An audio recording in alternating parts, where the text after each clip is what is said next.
looks right, throws a deep pass, right side, end zone, it's caught, it's a touchdown. And the Cardinals continue to pour it on. Welcome to Cardinals Underground. You know, in honor of Cards Camp, gentlemen, I'm thinking we should start with something in the name of teamwork around here. Begrudgingly so, I'll be honest with you, but we really should pay it forward here on Cardinals Underground. Paul Calvisi, Kyle Odegard, Darren Irvin, and Craig Grialou, who gets a little credit for, because of the fact that we're up here in different points of the stadium, State Farm Stadium, and obviously I happen to be above ground up on the concourse looking down. That's exactly what Craig Grialou says we should name this edition of the podcast, Cardinals Above Ground. There you go. As stated. That's it. That's all the credit Grialou gets now that he's a decision-making producer around here, apparently. Honestly, Paul, I can't get more in the bowels of State Farm Stadium than I am in right now, so I'm just going to respectfully disagree. Well, it's not the first time you've been surrounded by cinder block, but we're not talking about your college days and some Saturday nights you spent at the local PD. Kyle, how are we doing in this camp? I asked you earlier on Cards Camp Central, how you thought you were faring during this Cardinals camp. And honestly, your confidence was high, so that's good. It might be irrationally high. I feel like one of those players where, they know they're going to make the team. They feel like they should be starting, and then cut day comes and they're gone, and they put blame on everybody else, when at the end of the day, you just have to look in the mirror and realize maybe my writing is subpar, my podcasting is subpar, and this might be the last podcast for me. It's funny. Yesterday, I tweeted out that Larry Fitzgerald had skipped out because at the time we thought it was a Veterans Day off, and somebody asked when I was going to take a Veterans Day off, and I just said, "Look, I'm fighting for a roster spot every day. I mean, I can't be taking days off." Like that, I'm going to steal Wolf's story from when he was like a 6-year veteran, and he's sitting there at the breakfast table towards the end of camp, and it's him and Roy Green, and they're sitting there, and there's a rookie, and the rookie's eating his Cheerios, and the coach comes up and goes, "Hey, John, grab your playbook and come up and see Coach." "But I have a meeting at 8:30. "No, son, you don't. No more meetings for you." So that's the dose of reality that sometimes hits you right there in the ear hole that you never see coming. You know what I mean? Oh, boy. That's not good. I'll tell you what's sobering real quick coming here, and honestly, just coming to Cardinals camp has been an absolute blessing, okay, just to have a real excuse to get out of the house. I'm not even overthinking this at all. But when I look down and I see the verdant green field here, and we just got off the hottest month in the history of Phoenix, and I've been struggling to keep the grass alive. I come over here and I see Andy and his crew and the stellar job they're doing. So props to them for keeping the field up, because it's the only grass field that they use, and it's actually out right now getting some sun as the end of camp is coming. So with that being you're right though, Paul. It does feel like it's a shred of normalcy for us going to training camp and watching them play football, where a lot of people are still working from home, and it does feel like at least a semblance of what we're used to, and there's no fans here, and it is different, but it's certainly nice to have the players on the field, and they've done such an incredible job of following the COVID-19 protocols without a positive test for the Cardinals, and you just hope that everything stays going as smoothly as it has so far. Yeah, how about the 49ers? Fred Warner, their standout middle linebacker, he ended up on the COVID-19 list, so it's interesting. I mean, there's still so many X factors as you get towards the opener. And the other thing I enjoy, honestly, about the whole pandemic coming to Cardinals camp is the reduced traffic. I mean, come on now. Who's not all in for that, right? I mean, reduced traffic and the socially distanced parking, so guys like Craig Grialou won't door ding you out in the stadium parking lot. So I enjoy that as well. I got to be honest, Paul, where I live in South Tempe, right on the Chandler border, I've been taking the new 202 looping around. So I completely avoid downtown. It's kind of nice. I mean, I know, somebody like you who's been up north with the 101 all this time, I know you've been able to do all that stuff, but for us Southern dwellers, this new 202 is pretty nice. Yeah, they'll finish the construction on the 101 and stop shutting down the freeway on the weekends by about the time I retire. That's about when that'll happen. You guys. Okay. So we I'm glad you could get that off your chest. I mean, I hate to say it, but if I was going to make cuts, I would start with ADOT. Otherwise, let's talk about what we expect coming here. We stand at 74 on the roster. there's going to be 53, Kyle. Help me out with the math. You're the analytics guy. 16 on the practice squad. So, and then what? Wait a minute. How many undrafted rookie free agents are left at this point? Yeah, there's only 4 left, and you're right. If 16 players make the practice squad from this roster, you're only talking about 5 more guys that will get released and not come back. And you never know. I mean, they might sign guys from other teams, but you do think about the number with the Cardinals and around the NFL. The vast majority of the guys that are left are going to be on a team in some sort of fashion. So it's a good accomplishment if you're still here. And like you said, 4 undrafted rookies left. I think you're right. JoJo Ward is a guy that is still on the team, and you're one breakout player at camp. Should we talk about the other one that – oh, you know what? He got claimed by the Jets, Zane Lewis, so maybe he's going to break out with the Jets. I don't know if you specified in Cardinals camp or – No, I'm glad you brought that up because at no point did I say it was a breakout player of Cards camp. I just said a breakout player of camp. If it's the Jets camp or Giants or CFL camp, I mean, honestly, I think it still counts. I think that's a good way to cover yourself, Paul. That works well. Yeah, the St. Louis. Look, a 50% hit rate on the breakout player at camp is a stellar percentage at this point. Oh, I might likely end up 0 for 2. As good as JoJo Ward has been, and you know what? This very practice today, he was the last guy on the field, JoJo Ward, the rookie out of Hawaii, the speedster. He's out there taking catches from the jugs machine. D-Hop came out. It was actually sort of grabbing at his jersey, making him catch the ball, getting hit from the side and tugged as if a cornerback was draped all over him. So I think the other guys, the veteran guys, realize JoJo Ward can play. But, Darren, come on now. If there is a room that is stacked right now, it's got to be receiver, right? Well, again, if you start talking about undrafted rookies, and I've been asked a couple different times if there's an undrafted rookie that's going to make this team, and there's only 4 of them. You mentioned Ward, Jonathan Ward, the running back's also in there. Reggie Walker, the linebacker, the current undrafted rookie linebacker, not the former undrafted rookie linebacker that once made the Cardinals back in the day. And then who am I missing? Oh, Jace Whitaker, the cornerback from U of A, actually. Those are the 4 guys. We'll see if any of them get in there. The wide receiver room loaded. I think, Reggie Walker is an outside linebacker. I don't know if there's going to be room necessarily there for an undrafted guy not being able to play any preseason games. We've talked a million times about the running back. We're trying to see if DJ Foster and or Eno Benjamin are both going to make this or how that's going to go. So it's tough for him. To me, Jace Whitaker in a cornerback spot that we're not sure about how they feel about the depth, maybe that's a possibility. But, this was always going to be a year, guys, when it was going to be really difficult for any undrafted rookie to make the 53-man roster. And I don't know if anything has really changed my mind at this point. And Eno Benjamin is a 7th rounder. Kyle, I think we're going to find out between Eno Benjamin and DJ Foster just how important special teams is, because DJ Foster is considered a standout for Jeff Rodgers, right? He's a vital part of virtually every special teams the Cardinals have. So what exactly does that mean in the final equation? And I think Eno Benjamin has looked too good for him to not make the team. So I personally feel like are you going to keep 4 running backs or 3? And DJ Foster, like you said, he's a key cog on special teams. He knows the system. He's probably the best receiving back they have. He can pass protect. So I feel like he does so many things that you could do a lot worse than keeping him as your 4th running back, knowing he has this versatility to fill in at so many different spots. And it is possible to stand out with a coach, Darren. During Cards Camp Central, powered by Cox, we had a chance to go one-on-one with Kliff Kingsbury, and I flat out asked him, and he named Eno Benjamin from the red and white practice. He named Zeke Turner, who basically went out there and just hit anything that moved. He was very physical in that game, and he seemed to be in the right spot at the right time all the time. And then Rashard Lawrence got a shout out from the head coach. So no preseason games, but if you're on it, the coaches are watching, and you can definitely make that final impression and your last chance as they go into the final cutdown. It's going to be interesting to me. You mentioned Zeke Turner.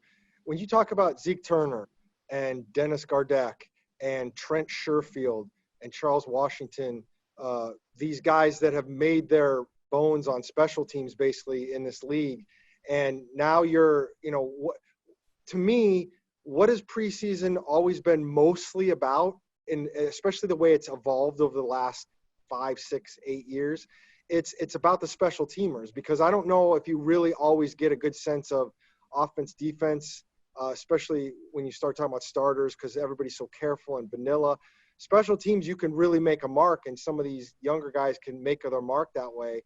And now you don't have those preseason games, so maybe those guys who have already shown they can play special teams, those four in particular, I think Jeff Rodgers likes all four of them. You know, maybe they solidified their roster spots just because of that. And then you have the X factor on special teams.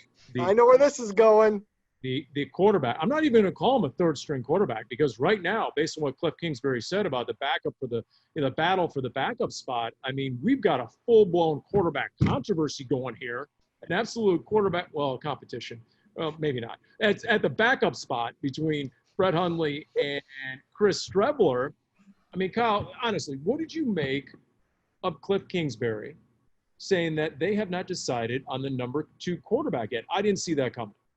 Yeah, me neither. It was eye-opening when he said that. He easily could have said that, you know, Brett Hundley has the experience in this system. He has a good relationship with Kyler. He came in last year and did a nice job in Seattle. I mean, there's plenty of reasons to just say Brett Hundley is our backup quarterback and Chris Strebler is trying to be number 3 and make this squad. But he left the door open for Strebler, and I think that's a very good thing for his chances of making the team and trying to make this push to not only be a jack of all trades special teamer / you know, wildcat quarterback / trick play quarterback, but actually be someone who they rely on. I mean, obviously, if Chris Strebler is your backup quarterback, you're one injury away from him being your full-time quarterback. So they have to like what they see if he's truly in a competition with Brett Hundley. And as far as the level of playing special teams, I mean, Darren, they really don't know to what degree he can tackle and or take a hit. Even in the red and white practice, when he broke free on the zone read and he ran it in, 2 DBs pulled up. They weren't hitting him. He had the black jersey on. He had the non-contact jersey on. So without any preseason games, you really have no idea how he would be with contact. Well, I mean, let's be fair. He has played a couple years in the Canadian Football League, and you could see on that. And he's not a small man, so I think they'd be less worried about how he takes contact if he has the ball than if he actually had to tackle somebody and bring somebody to the ground or that kind of thing, or how he might block.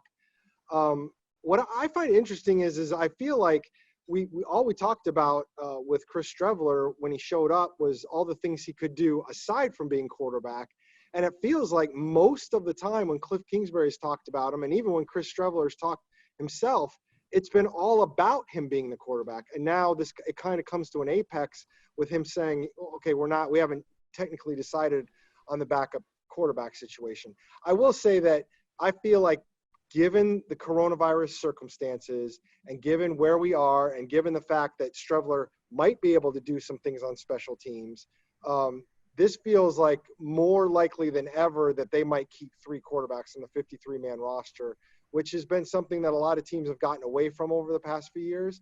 But if he can do some things on special teams, that gives you a big opening right there. I just don't – with Brett Hundley and what he did at the end of last season, considering Week 16 and leading the touchdown drive at Seattle, then taking the bow, and then the touchdown that you had in the Rams game in Week 17 – he checks every box here in the pandemic world. He's proven, he knows the offense, he has the experience. These are all things that Chris Strebler does not have. So he might be on the roster. I really don't expect him to challenge for that backup spot. We'll see. We'll see exactly what happens. But I do think that he's a really good fit for this type of offense, though, where he's athletically to run zone read type stuff. And he doesn't have the strongest arm from what we can see, but he can do quick game passes.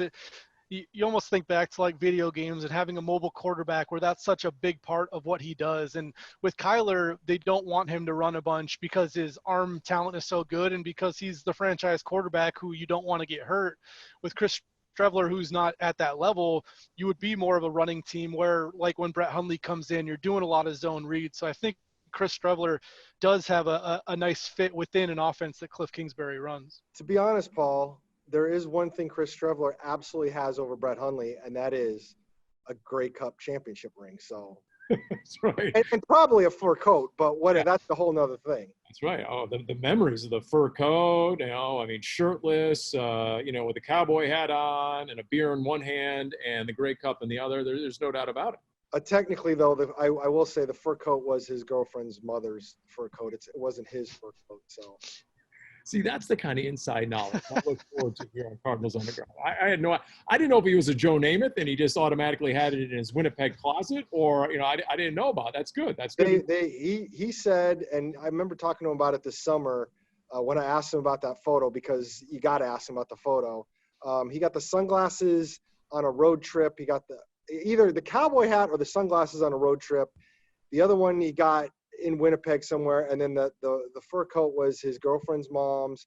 And as quarterbacks, they all decided, I guess early in the playoffs or before they actually won the Grey Cup, if we win this title and we have a parade, we are going all out on the parade. And that was his version of all out. So you gotta like that. You've been to Winnipeg on a hockey road trip. You can't buy sunglasses in Winnipeg. I mean, nobody wears them. You don't need them. So I'll be honest. I've been to Calgary. I've been to Edmonton. I've been to Vancouver, and Toronto and Montreal on hockey road trips. I did not go to Winnipeg in those days. The year that I did it, Winnipeg was not in the league. They were actually in Phoenix, the team that I was actually traveling with. So there's that. But you know what? He's a quarterback, and I think he's got enough height as a Taysom Hill type that if they did cut him, I think he is the one guy they might lose. Maybe. And so in this world where there might not be a lot of player movement because there's no preseason games, no film for other teams to take a look at, and you're not auditioning for 31 other teams, but I think he's the one guy that another team might kick the tires on and actually give a roster spot to if the Cardinals cut him free. And that's the key when you start talking about taking a flyer on, because if he gets cut, the only way you absolutely lose him is if another team claims him. And if they claim him, you got to put him on your 53-man roster for at least 3 weeks. And I just don't know. That's an awful valuable roster spot in this day and age for somebody that you don't know anything about other than his CFL stuff. So I think that's less likely than maybe another year. Let's put it that way. I mean, take a look at some of the backup quarterbacks around the NFL. If you look at some of the depth charts, that's all I'm saying. And look, we shouldn't bury the lead, Kyle, so we'll go to you on Kyler Murray. And just he met the media here this week, and we talked about this on Cards Camp Central in that we know he has a quick release, we know he has the accuracy, we know he has the quick feet, and he has the speed. So now if you add the quick decision-making to the arsenal, look out, right? Yeah, and Kliff Kingsbury was very complimentary about his progression there, where he's a guy who is noticeably more comfortable within the offense, Kingsbury said. And you're right. I mean, you look back to last year and he wins Offensive Rookie of the Year, and he's admitted a couple times about, winging it a little bit and not exactly knowing what a defense was doing against him. And you think if this year he's understanding pre-snap what a team is going to do. I mean, if a team rotates safeties and they're playing too high instead of cover 3, that's a big deal when you're trying to dissect a coverage. If you don't know what's coming, it's going to force you to second guess yourself and not make a decisive throw. If you already know what a defense is going to do, you're going to know exactly where the soft spot is, whether it's zone or man, and you can make that throw. So his ability is there. I think he's making that mental progress. And this is why everybody talks about the second year and Patrick Mahomes and Lamar Jackson, these guys taking a leap because they saw it all for a season, whether it was on the field like Lamar or just watching tape for Mahomes' point of view. But Kyler playing all 16 games is really big. And yeah, this is why people think he's going to take this extraordinary step from a very talented player to a true star. I just think of on the defensive side, if Dre Kirkpatrick can be that other corner, then finally Vance Joseph can dial it up and design it the way he wants on defense. But conversely, on the offensive side of the ball, Darren, as opposed to last year when at times with the injury to Christian Kirk and without a DeAndre Hopkins and before the arrival of a Kenyon Drake and the emergence of a Dan Arnold, the Cardinals couldn't spread the field like they wanted. They couldn't make a defense defend the entire gridiron. Now, with all those weapons I just cited, and Kyler in his second year, plus the legs, then I see the offense so much more dynamic than a year ago. Is that a fair assessment? I think it is. I mean, I think ultimately that's why you trade for DeAndre Hopkins. Number one is to get that ultimate receiving threat that probably Fitz isn't these days, and to really draw the defense's attention. And you add in Kyler's maturation and a full year of Drake, and you mentioned potentially Dan Arnold or even Max Williams doing some more stuff. How do you not like the potential for this offense? Now, we'll see how that goes. I think, and granted, it was a much different situation, but I think the expectations were fairly high going into the week one last year, and those first three quarters were painful to watch. And I'm not saying we're anywhere near the same situation here, but I think you're feeling cautiously optimistic. But I think part of the thing for me, Paul, is with everything going on with preseason and training camp and no off season, how this is all going to work, I feel like there's such a gigantic unknown once we start playing football that I'm pretty much prepared for anything. All right, so let me stoke the flames a little bit. Let's just get the hype train just full bore at this point. I mean, Kyle, what if I said that Andy Isabella really did emerge this year? How would that play out in this offense? What would that add to this Cardinals offense that is already theoretically loaded with weapons? You add the elite speed of an Andy Isabella as an effective, efficient receiver. How, where, in what way would that play out? Yeah, I mean, I think he's the perfect tool for a Kliff Kingsbury offense. I mean, you see so much of this motion stuff, and they hand it off on jet sweeps a decent amount of time, and sometimes they don't, and it's just a decoy. But Andy Isabella gets your attention when he's doing that stuff, and if you throw Andy Isabella a bubble screen and he makes a guy miss, all of a sudden you can talk about a pretty big play.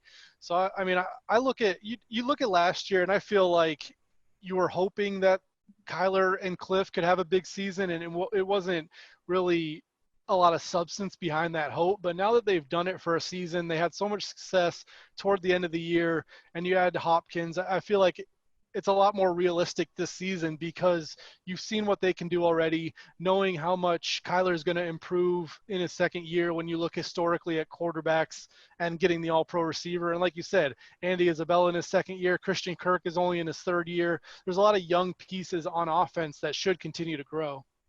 A little disappointed right now in Kyle that he mentioned Andy Isabella, jet sweep, decoy, and he didn't. Hi, Andy. Sorry. There you go. You beat the buzzer. Well done. That's good. That's good. Darren, are you buying Andy Isabella in year two, the round 2 pick? Because there's been a lot of hype with Andy Isabella, a lot of talk. What have you seen? What do you think? I guess we would need to define a little bit when you say, am I buying him? I guess we need to define that. I mean, if you're asking me, am I buying Andy Isabella as a guy who's going to get 60 receptions and, 8 touchdowns and kind of come out of nowhere, I don't know if I'm going that far, but I do think he has the opportunity, depending on how this all shakes out and how much this offense can be effective, because, again, so many mouths to feed on offense, you're going to have to be super successful to get everybody some statistics. I do think he's got a chance to make an impact there. I do like the way he's approached practice. I do like the way he's catching the ball with more confidence. Some ways you can kind of sometimes feel like that's an intangible. I mean, I feel like you can tangibly see Andy Isabella catch the ball with more confidence, if that makes any sense. I like the way he's carrying himself. I like the fact that he said he beat himself up too much last year, and he's kind of put a stop to that and realized, look, I'm going to get criticized. You just got to make the mistake and move on. Again, he's saying the right stuff, but I think it feels like it's translating on the field. And I think I don't know if we've actually talked about on this in the past, lots of different platforms where this stuff comes up. But I will say this. I love the fact that everybody seems to back Andy Isabella. Larry Fitzgerald loves Andy Isabella. Kyler Murray loves Andy Isabella. I think the coaches want more from him, but his teammates are in his corner, and the right teammates are in his corner. I think Christian Kirk loves Andy Isabella. So I think having that support from the guys that matter, I think will help him in year 2. And I do think he can help this offense. 6 or 7 receivers make the final 53, Kyle. Are we thinking 7? I wouldn't be surprised if it's 6. I mean, it all depends. You mentioned a guy like JoJo Ward. There's a lot of bubble guys that you have to figure out if it makes sense to to put this guy on the team. And there's a lot of things to weigh, but 6 or 7, it wouldn't surprise me either way. And I might be leaning towards 6 at this point. It's interesting when Steve Keim did his media first of the year on 98.7 FM Arizona Sports, the Cardinals flagship. He was asked position battles, and it's what he didn't name. He listed running back, he listed safety, he listed linebacker, but he didn't say right tackle or corner. What did you take from that, Kyle, real quick, and then we'll go to Darren? Right tackle, for example. I mean, is that already been decided in your opinion? You think Kelvin Beachum, just the experience, the 99 starts in his career, wins out?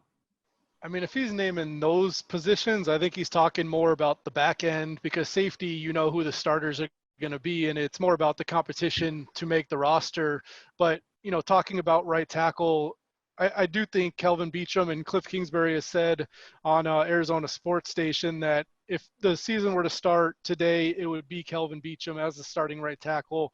So I think it's been trending that way, and he's a veteran with experience. And right now, I think he clearly is the guy that they want to win that job. I think Justin Murray is a valuable reserve. Josh Jones has talent, but is still pretty young. So, yeah, I think Beachum's the guy. Cornerback, Drake Kirkpatrick. Do you expect him to be the guy, Darren, and how equipped do you think he is? You know, I think that comes down to Kelvin Beachum signed late, not as late as Drake Kirkpatrick, obviously.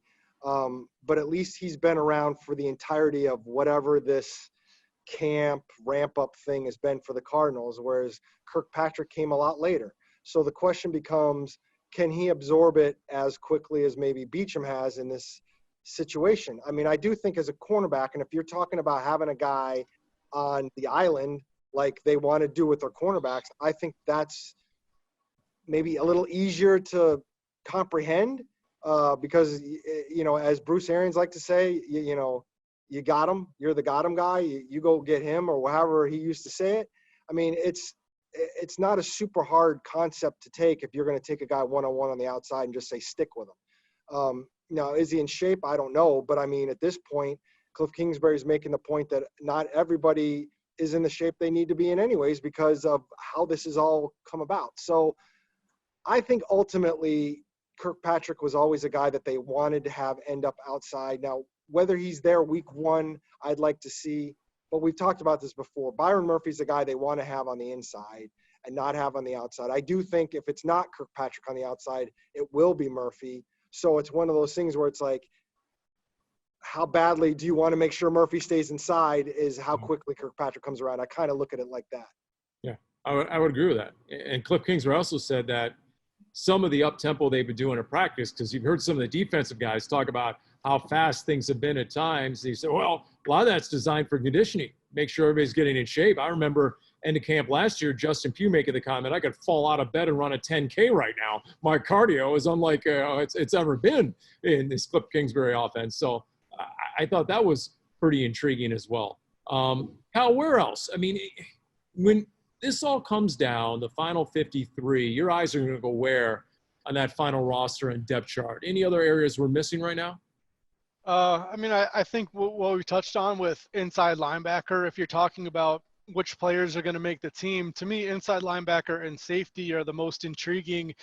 With Kliff mentioning Ezekiel Turner, I think that's a huge announcement for Ezekiel Turner because Kliff Kingsbury doesn't single out guys very regularly, and the fact that he said his name, I think, is a good sign that he's certainly in the mix to make the team, and maybe that gives him the idea that he's probably going to make it. I mean, I can't say for sure, but if a coach is praising you, that's usually a good thing. So Ezekiel Turner seemed like he was on that bubble. He's a special teams guy, like we've talked about. Not a big player on defense throughout his career yet. So Ezekiel Turner, Evan Weaver is a draft pick who is a late round pick who, you know, seems like he's in good shape to make the team. And then you look at safety with the Charles Washington and Chris Banjo and Deontay Thompson, some reserve safeties all fighting, and you can easily keep 4 or 5 safeties. So I feel like they're not only competing with each other, but also the DJ Fosters and the Ezekiel Turners and all these other guys from other positions where you're really looking at them for special teams capabilities. Since I'm up here on the set where we did the red and white practice telecast, I'm going to do a dramatic reenactment. This is afterwards, towards the end of practice, actually. We're interviewing the defensive coordinator, Vance Joseph. Wolf's over there. I don't know what he's doing. He's probably on TikTok. I'm doing the interview. And I'm asking Vance Joseph about Isaiah Simmons. So I asked the Isaiah Simmons question, and I reach over here. And one of the great things about being at the stadium is you have a cup holder right here. I love the stadium cup holder. Boom, ask the question. I'm taking a drink. I'm off camera. Well, Vance Joseph gave like a 4-second answer on Isaiah Simmons. And I'm like, well, okay, Stephen Colbert again. You know what that means? Probably something.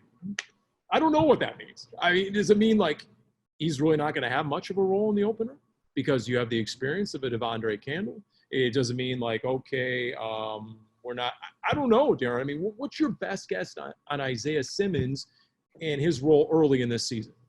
I think that's a great question. I think it's going to be very much week to week. I think it's going to depend on who they're playing, or those first 4 games especially, who they might match up with. I mean, let's face it, that first week you're playing the 49ers and George Kittle, and the whole point, well, not the whole point, but a vast majority of the point of why you drafted Isaiah Simmons is because you desperately need somebody to cover tight ends, and somebody 6'4" and 240 pounds that can run like the wind is probably a good place to start. So I would say that there's going to be a role, and how diverse it is early on, I kind of want to see that. Vance Joseph has made it very clear a couple times when he's talked in his Zoom interviews about Isaiah Simmons that, it's one thing to like be mentally strong and in the classroom really get it and then through the walkthroughs go everywhere you want. And then when the rubber meets the road and everybody's playing full speed, which you cannot replicate unless you're in a game, which they're not going to have, you can't know. And it tends to, I think the word Vance used was, it tends for you to go from being looking really good to looking okay. And so I think there's going to be a caution of, let's make sure that Isaiah Simmons is a little bit more than okay before we start sending him everywhere. So I think that might be part of it, at least at the outset. And you know what? When I think of the opener against the Niners, I think of Kyle Shanahan. And guys, think of some of the innovative sets you've seen and schemes you've seen out of Kyle Shanahan. Stuff he'll bust out of nowhere. And now it's like Kliff Kingsbury. You give him the entire offseason, and who knows what's coming from Kyle Shanahan and that 49ers offense, especially since they're dealing with a lot of injuries to receiver.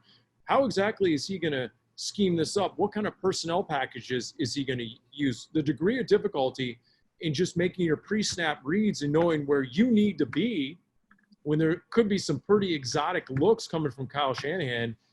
I think that's got to be on the mind, Kyle, of Vance Joseph and any rookie out on that field in the first quarter of the first game.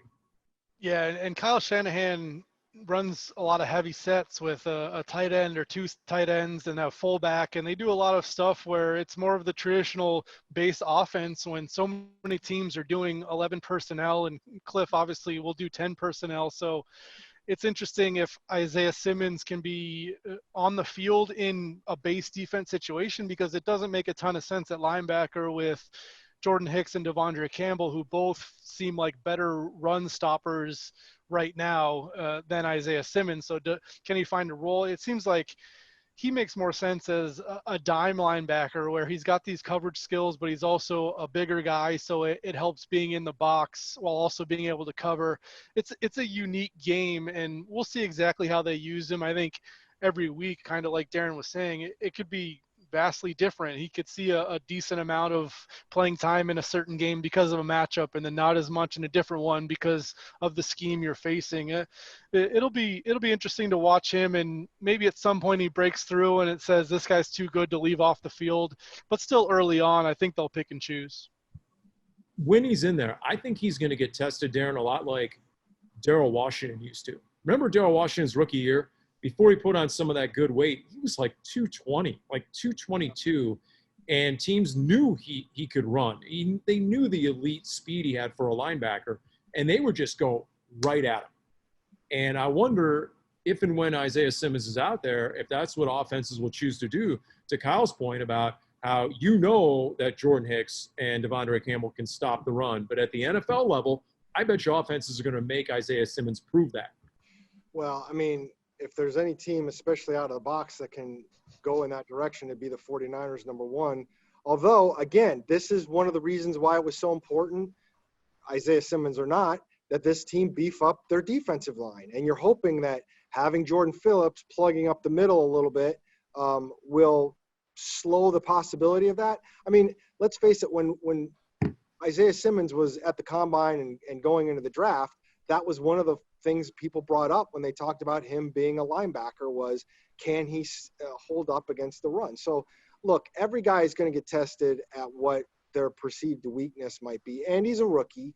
And I know he's a top 10 pick, but I do think you need to set your expectations not overly high. I mean, you want the guy to succeed, and I think he will succeed. But if he's not Darrell Washington in year 4 right out of the box, and I'm hoping year 4 wasn't when he got suspended. But think about that quick, yeah. If he's not Darrell Washington, the Pro Bowl or All Pro right out of the box, I mean, he's got a little time to get there. I mean, we can talk all day about, oh, it's too bad they went out and signed Devondre Campbell because they ended up getting Isaiah Simmons anyways. Well, I think it's really a blessing because I do think it puts them in a better position to bring along Isaiah Simmons the way they see fit and, quite frankly, the way his play dictates how he should be brought along. And you guys are right. Steve Keim made the comment that he felt like a year ago he gave Vance Joseph a gun with no bullets when it came to trying to defend the tight end. And it showed. NFL teams will find a weakness and they'll make you stop it. And if you don't, they'll continue to exploit it. And the Cardinals gave up 16 receiving touchdowns to the tight end in 2019. And as soon as they made the selection of Isaiah Simmons, I know because I was part of the crew that was hosting the draft special, Steve Keim came out and said, okay, guess what? We have Devondre Campbell and we have Isaiah Simmons. So now if the defense can't stop the tight end, it's on them. So that was by design. There's no doubt about it. And George Kittle out of the box with a lot of injuries to most of the Niners receiving core at this point. I mean, he'll get a dozen targets right out of the gates in that game. You would figure, especially with a new big contract and so forth. So we'll see. What about, Kyle, on defense, that notion that Darren brought up of the beefed up interior D line? To what degree do you think those inside linebackers can expect to roam, seek and destroy without getting as many bodies on top of them this year? Yeah, I mean, it's definitely a bigger group when you talk about Jordan Phillips and Corey Peters in there. All they have to do is stand there, and they're taking up a lot of space and making it tough for guys to move them. So I think it's going to be a big help. But I mean, we'll have to see. I'm not ready to say that they're going to be this great run-stopping team because I think they need to show that. But they're certainly a lot bigger, not only on the line, but also in the inside linebackers. When a lot of last season you had Hassan Reddick and Joe Walker trying to play that role, and they weren't run stoppers. That wasn't their forte. So I think the Cardinals are clearly bigger in the front seven, and we'll see how it shakes out. But I think it's a good thing. And Devon Kennard, he isn't as big as a guy like Terrell Suggs, but he's certainly more nimble, and that could help. I think he's a guy that's a more versatile player. Overall, you have to like what their front seven looks like this year compared to last. And I'll say this, in Cards Camp Central, I had a chance to go one-on-one with Kliff Kingsbury, and I asked him about all the time in the offseason of what week one might look like. Kyle Shanahan, known for being innovative like Kingsbury. I mean, Darren, you and Kyle are going to have a lot of ammunition to select perhaps the schemed up. What's the play of the week again? Help me out here. I'm failing. Where's my prompter? What's the film room? Thank you. So film room, I'm telling you, week one, there's going to be some innovative, creative stuff that these two guys are going to scheme up. And it's sort of the game within the game. The two head coaches and play callers and schemers, I think, are looking forward to busting that stuff out on each other. It's funny. I did enjoy that interview, Paul. You did a bang-up job. And I thought it was hilarious when he kind of was like, well, it's kind of like when I coached in bowl games where you have like 30 days to prepare for, whatever you want to do. Now, again, the other thing he made the point of is you want to make sure you're executing at a high level. You don't want to outthink yourself. You don't want to get too fancy and then have something get screwed up in the first game because you're trying to prove you're smarter than the guy on the other sideline. Let's face it, for all of Kyle Shanahan's brilliance, and there is a lot of it, and part of his success is because of the moving around and the creativity. A lot of what the 49ers do well is this kind of very basic kind of offense in terms of like running it down your throats or some misdirection with a basic play. So you can be creative without it looking like three pass backwards things and then a bomb down the field. I mean, it could end up being a tight end screen. It's just the way it's put together. And I am curious to see how all this goes. And going back to what you said earlier, Paul, about how dynamic this offense can be, for me, it might be even a little bit less about how creative the plays exactly are, but how many different ways he can go with any one play. I mean, you could pick one formation and how many different options, viable, dangerous options are you going to have on any one play? That's where an offense gets really scary. By the way, speaking of game day, this is what it's going to look like on game day, at least the first two games for the Arizona Cardinals behind us. It's not what it's going to sound like, though. Teams are already working with fake crowd noise in practice. Man, yes, Allen Iverson, we're talking about practice because it's getting them game ready. And I actually saw there was, I don't know if this is preliminary or if this has been decided upon, Kyle, but I actually saw there were some decibel regulations that were issued, and you can't go above, I think it's 80 decibels. Like, I think 85 is like being in a NASCAR race, and 100 is like being at a Metallica concert or Motorhead for you old school guys. And so there are limits.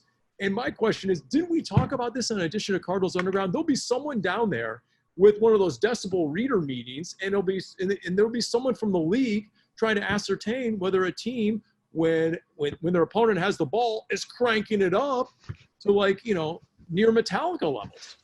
Could you imagine if there was no limit? It would be insane what they would pump in there. So it makes sense to have that uniformity. And I'm kind of waiting to see if there's certain rules where you have to do the crowd noise when both teams have the ball, or if you're allowed to do it whenever you want. Can you pump it up on third down like it usually is? There's a lot of things to the crowd noise that are interesting. And if there's silence when you're on offense, do you want that? Do you want a little bit of a murmuring? There's a lot of different configurations that these coaches and the NFL have to figure out when it comes to crowd noise. And I think it does make sense to have it, since games naturally have that noise. And I think if it was completely quiet, it might actually be a competitive advantage for certain teams. But with a decibel regulation, it sounds like it's going to be pretty similar to what it would be if there were fans. What I'm really curious about is, I feel like from the preliminary reports, and we'll see if it holds true, it feels like if you have fans, you're not pumping in the noise. It's if you don't have fans. So then the question becomes, let's say for argument's sake, they set the decibels at 75. Is that louder than if you let 20% of your fan base in? And are you actually at a competitive disadvantage if you have fans because your 20% can't get to that level of loud? Yeah. I mean, that's I'm curious about that. I hadn't even thought about that. No, that's a great point. I mean, think about if Peyton Manning was still playing and there was crowd noise mandatory through the entirety of the game, he would not be happy. Because if you guys remember, Peyton Manning, especially with Denver, he would be like this, and the Broncos fans, it would be at a whisper. It would turn into like the U.S. Open golf tournament. It would be like there was course marshals on the sidelines with the quiet please signs out there. It was unbelievable how quiet that stadium would get because Peyton's at work, a quarterback at work, he's got to operate. So I am curious as to, and then you have teams that already have a track record, Atlanta, who have already had some indiscretions. And then think of how different Seattle will be. You guys have been to Seattle every year. Think of that environment, how different that'll be. And what is Seattle allowed to crank it up to? So I'm waiting to see what the fallout is. There's going to be some drama and controversy over the faux crowd noise issue week 1 at one of the venues. My guess is, like you said, I think you're going to be allowed to do what you want when your team is on offense if you're at home, because that's what it's like when, even with a stadium full of fans, you have quiet, and that's what they're used to. So I think it's going to be similar to what a regular crowd would be, and there's nothing official yet. And I do feel like even if fans are allowed into a stadium, I think the crowd noise will still be allowed, because Darren's right. If you have 15 to 20,000 fans, that decibel level is not coming close to the thing you're going to pump in. So I think I think they're going to have to let them get up to that 75 with the artificial noise in order to make it fair and to allow fans in if it's safe. Did you ever go to the old Metrodome, Darren, back before they cracked down on the Vikings? Vikings used to put these huge rock and roll amplifiers behind the visitors' bench, and they would crank music. And, it would drive – players literally were like putting their fingers in the ear holes of their helmets. That's how bad it was. Finally, the NFL had to pass a rule on that because the Vikings were way out of hand with that volume. Yeah, look, there are teams that have played fast and loose with the sound, and I go back to I am curious about how the NFL is going to regulate it, how they're going to pay attention to it. I mean, the NFL always has people at games, observers that could handle stuff like that. But where are they going to be? Are they going to be down on the sideline? Because one of the things that is huge this year is you can't have that many people down on the sideline. So is there going to be room for this dude who's going to be measuring how loud the fake crowd is? Maybe it would be the uniform police guy, the guy who looks to see if your sock is too low or too high, or if they're the same height, and then he gives you the $5,000 fine for the uniform infraction. Give that guy a decibel meter of some sort. You just have to have a dual gig, along with Gardine. Gardine is the guy who does it at Cardinals games. Instead of just looking for the untucked shirt, boom, he's got to do the decibel reading. I think that's reasonable. I don't know. I'm okay with that. Everybody's got to do more in 2020. We know how it works. Maybe it'll be you, Paul. You can be on the road games, and do we know where you're going to be in the on road games yet? Do you know where you're going to be yet? Darren, that's a sore subject. That's a third rail. I'm still tier 3. I don't know if I'm going to be anywhere near the sideline. I have no idea. I have no clue. I'm going to be in a studio somewhere in Dubuque at this point. I have no idea where exactly they're going to put me. I don't know.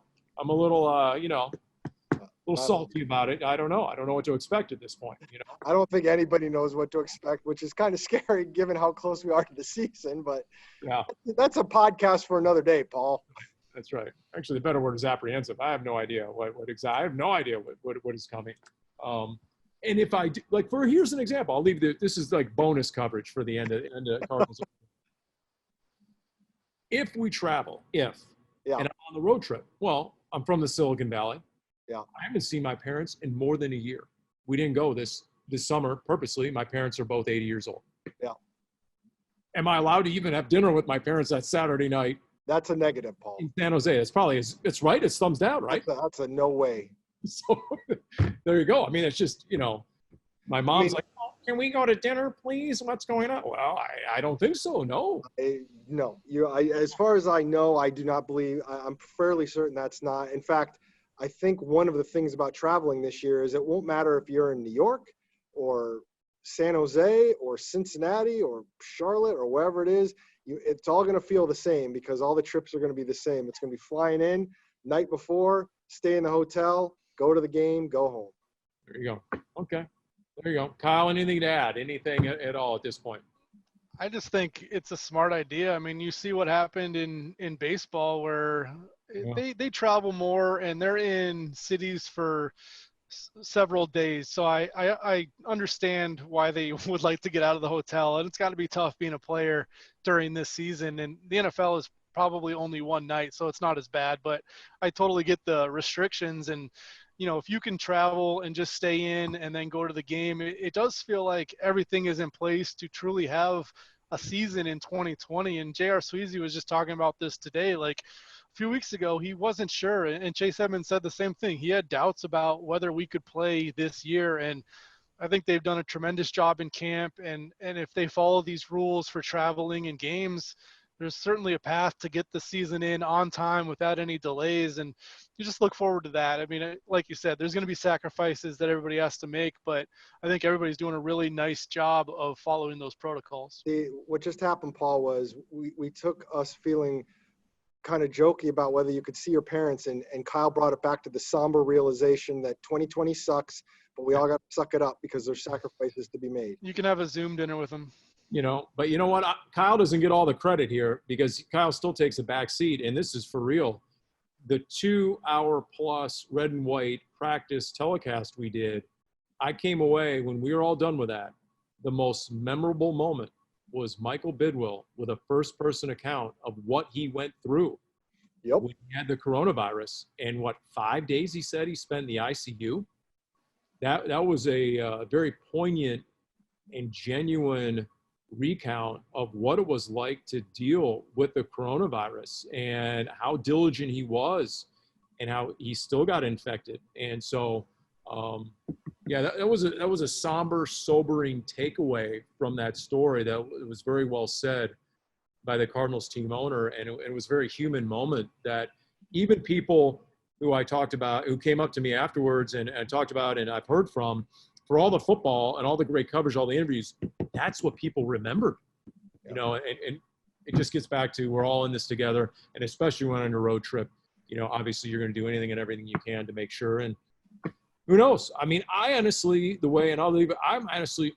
bullish, knock on wood, on the NFL getting through a 16-game season. Other than just sort of a vibe, because we're around it every day. Guys are taking it serious, very serious. Everyone is following the protocols, and hopefully that gives us hope. So, Fingers crossed. I'm sitting here on a soapbox, so I'll get off the soapbox here as we look down on the field. That's a good one, Paul. Good soapbox to be on. I think that was a bit disingenuous by Kyle. Well, I'll come back with a realization of that later. That'll do it for Cardinals Underground.